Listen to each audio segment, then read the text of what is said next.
Assalamu alaikum and a very good morning to all of you from the SPELT conference. Delighted to have you with us, Tamrika, this morning. Can you please introduce yourself quickly and then we can start the, I am from the United States. My home base is Salt Lake City, Utah, University of Utah. And I do contract work for U.S. State Department as an English language specialist. I'm delighted to be here, and I was a keynote yesterday.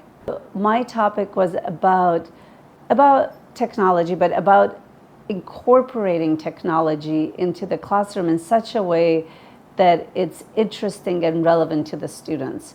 So not just incorporating technology because we should have technology, because everybody keeps telling us technology, technology, technology, but because we understand that that's how the young people learn now. So we don't resist that understanding.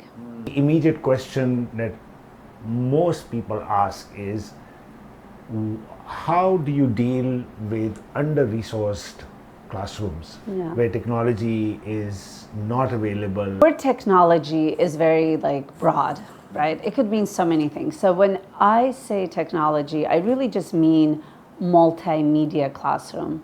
And that could incorporate many things. That could just mean, if you're in under-resourced school or environment, that could mean just having access to more videos, right? It doesn't have to be Wi-Fi, right? It could be showing more videos or incorporating audio more. I had a teacher earlier today that said, when she, local teacher, she said when she presents in front of the classroom, they don't listen to her. But if she turns on the video, the students watch and they're very excited. She's like, I don't know what to do. And I said, what do you mean? They're watching the video. Show the video.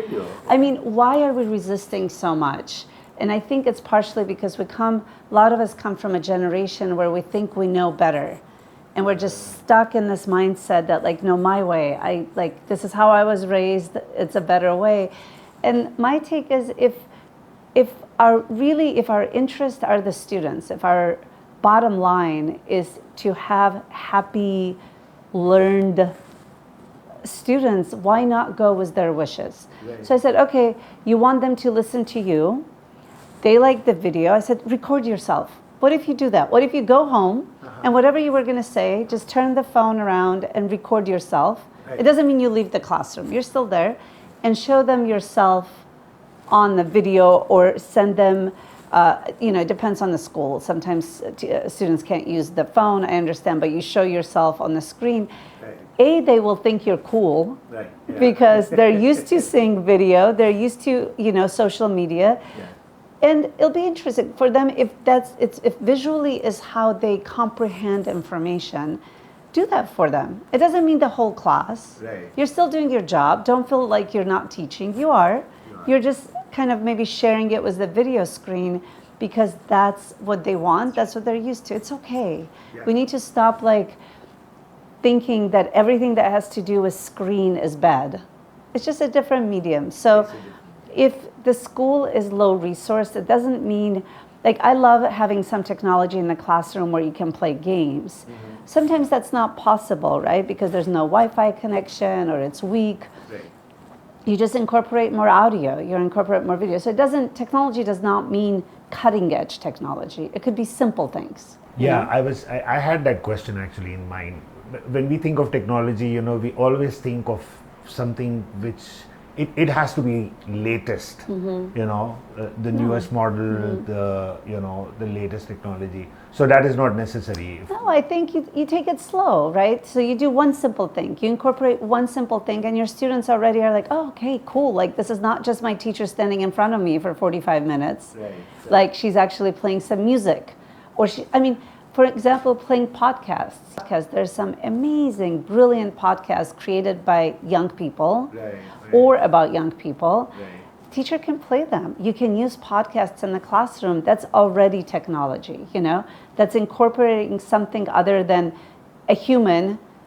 Imagine from young kids' point of view, you have a 9-year-old and you have a 50-year-old person standing in front of them for 45 minutes. It's boring for them. Absolutely. It's like a parent, they think we're old, but you kind of make yourself more fun. So you play audio, you play video. So it doesn't have to be cutting edge. It could be small things to make classrooms more interactive, more diverse in the teaching styles, So I often say it's not revolution, it's evolution. So you do it slowly. It's okay. You do whatever is possible in your environment. Do you think that there will eventually be a shift in the mindset of teachers? Some people that have been in a system long time also understand. They understand the change. They might be afraid of it a little bit. They might resist it, but they also understand it. But no, I would never give up on teachers. I mean, we're educators, we're learners. I mean, one becomes a teacher if you're a curious person. It comes from curiosity. So hopefully we don't need to give up on anyone. But if we do, I think sometimes we have to stop knocking on that door and just let them teach the way they want to teach, but concentrate on the teachers in service. So teachers that are just being kind of brought into the profession. The dilemma we have here is that the school management is sometimes resistant to change, right?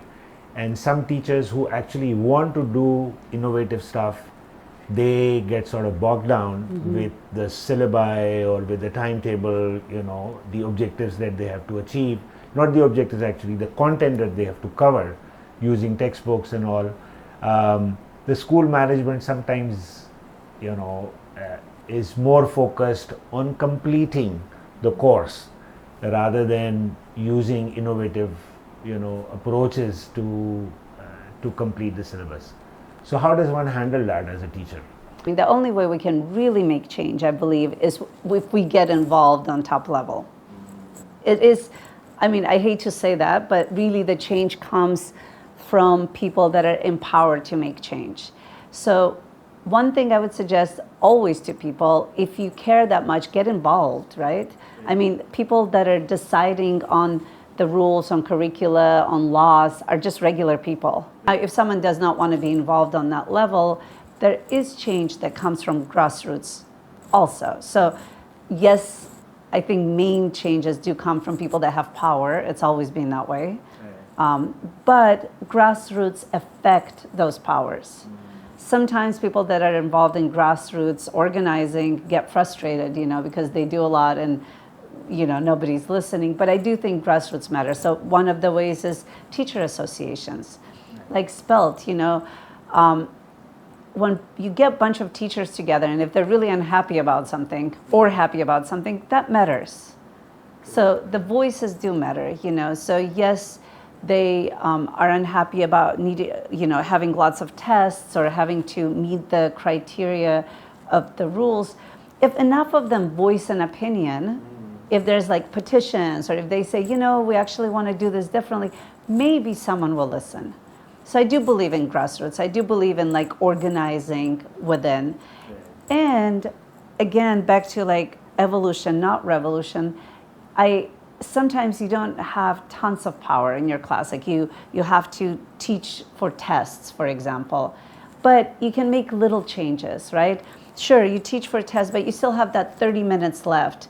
Do something interesting and fun. So I think there's always time and some space to have your own ideas, even though maybe you can't change the system. Although I do believe people can change the system, either directly getting involved with the system or organizing. Right. So sometimes the argument that comes is if the testing is based on a very traditional methodology, then what is the need?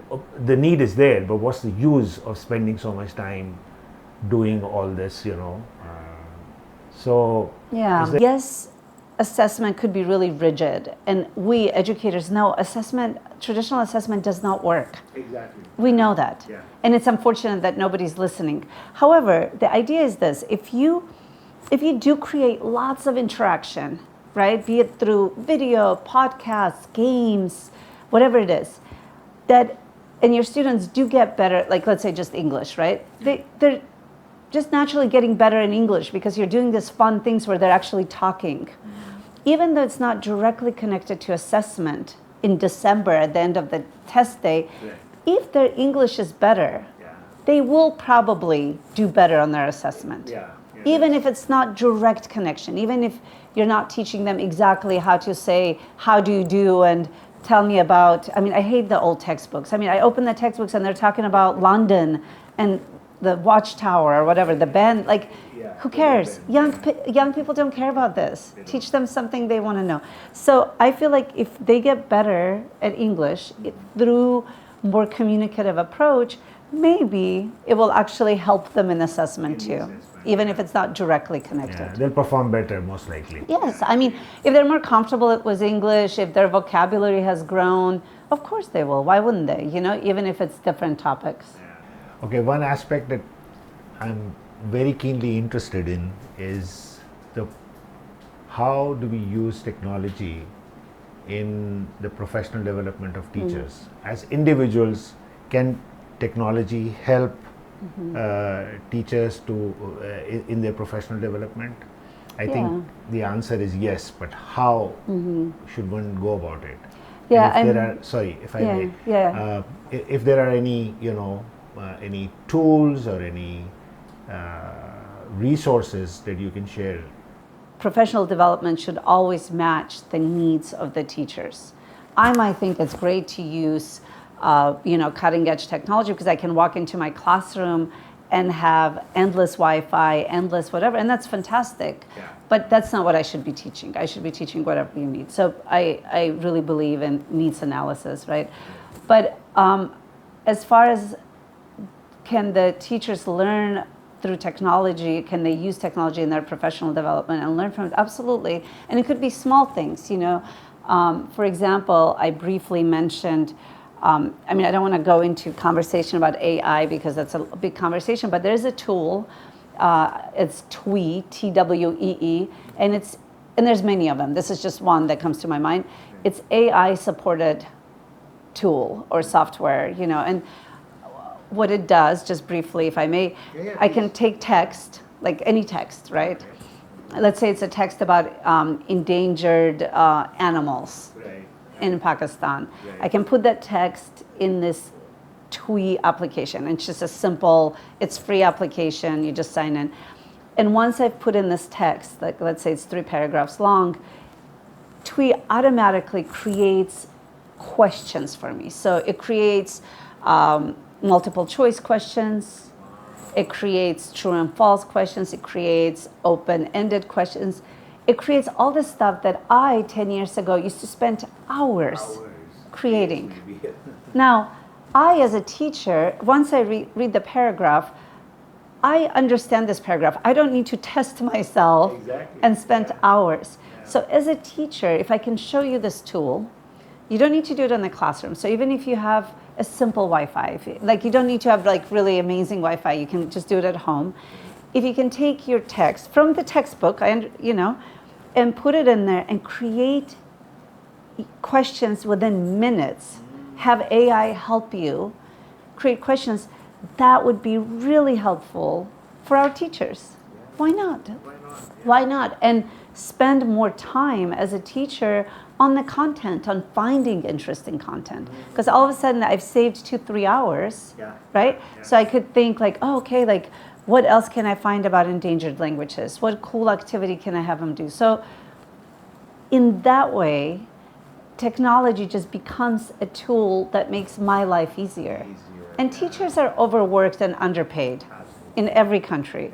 So if we can give them a little bit help, especially a really ethical help. I mean, there's nothing, it's not changing text. All it's doing is creating those questions, because it has enough algorithms that it knows how to combine certain information. Of course, I would look at the questions, make sure they're okay, but that takes only extra 30 minutes instead of hours. So that's a kind of professional development that I think would be really helpful for teachers, because when I show those tools to teachers, they say, oh my God, thank you. Thank you. That's nice, No, I'm going to explore this. Good.